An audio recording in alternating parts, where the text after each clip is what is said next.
What is going on, Bucs fans and CFP fans? Evan Wanish here, back at you with another video talking about the Tampa Bay Buccaneers. And today we're going to be going over the positional group reviews for the 2024-25 season. We started this series a couple of weeks back, just looking at all the position groups of the Buccaneers and how they did in the 2024 season. Now that we have an entire season to essentially analyze. So with that being said, we are now on to the tight ends. If you want to go back and check out the other position groups that we have done previously, you can go back on the Cannonfirepodcast YouTube channel and do so. But we're moving on to the tight ends this time around, and the tight end room is a young room for the Buccaneers. It is a young room with not really a lot of veterans, right? I mean, Cade Otton is really the veteran of this group, and he's still considered a pretty young player. So 25 years old is Cade Otton. I Bleav he's one of the oldest guys in there. Him and Kieft. Kieft actually might be a little bit older than him, but Cade Otton, regardless, is your starting tight end, and he was injured a little bit during the season, but I thought he played well when he was in there, and especially when Chris Godwin and Mike Evans went down for that stretch of time. Both those guys are missing.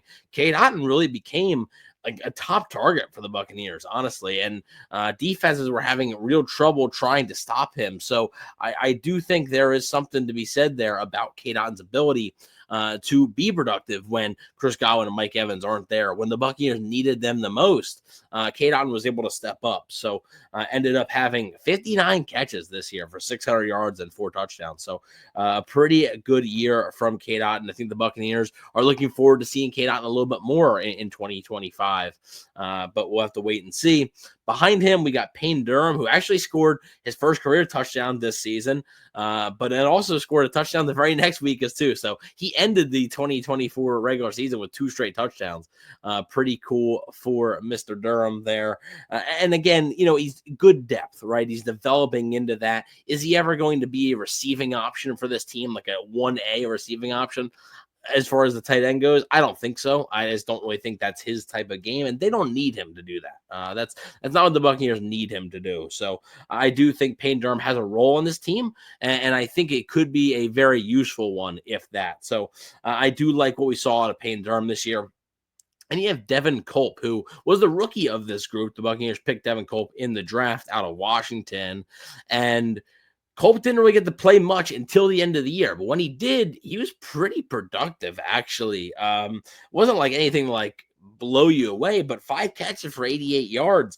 That's a guy who, you know, like I said, in a limited opportunity when he didn't really get to play much, pretty productive. So only played in 2 games the entire regular season. So I'm actually curious to see if we see a little bit more of Devin Culp in the future here, see how he shows up, you know, in training camp and stuff like that. And then obviously you have Kieft, who at this point is sort of more of a blocker, right, at this point in time. So, yeah, I don't really, again, he is what he is, right? He serves a purpose on his team. He serves it well. So I'm not really going to criticize him for that. But taking a look at this room, do the Buccaneers look to add to this room at all in the offseason? I'm not sure. It wouldn't shock me if they did. I don't think it's going to be anything that's going to take away Cade Otton as being the starter. I think that is set in stone. I think Cade Otton is going to be a starter. I don't think the Buccaneers are going to be looking to replace him as the starting tight end. But I do wonder if, like I mentioned, it's a fairly young room with, you know, guys that are, I mean, Kieft, I Bleav, is the oldest one. I did check. He's 27 years old.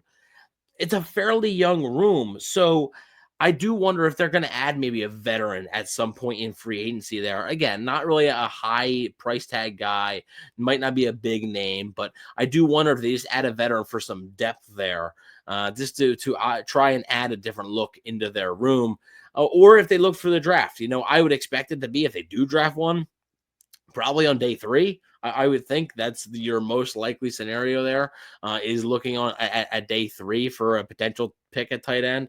But I wouldn't expect huge changes to this room. I expect this room to remain largely the same in 2025, 26. So what do you guys think of the room, though? What do you guys think of Cade Otton, Devin Culp, Payne Durham, Kieft? Do you guys think the Buccaneers need to add a little bit more there? I'm not sure if they will. I personally don't think it would hurt to add a veteran. I'm curious to your guys' thoughts. Again, I haven't really looked at like the free agency list. I don't really know exactly who would be available out there, but you know, for cheap, I would just be looking for some depth maybe there. because I do like Cade Otton as a starting tight end, but I think you could always use extra depth on your football team. And if the Buccaneers could acquire a veteran with that, I think it could be useful. But let me know what you guys think in the comment section below. I'm very curious to hear what you guys always think of these things. Again, check out our previous positional group reviews. We've done the quarterbacks, running back, wide receivers so far. Check that out on Cannon Fire Podcast YouTube channel. Thank you all for watching this video. Please don't forget to like, share, and subscribe. And good.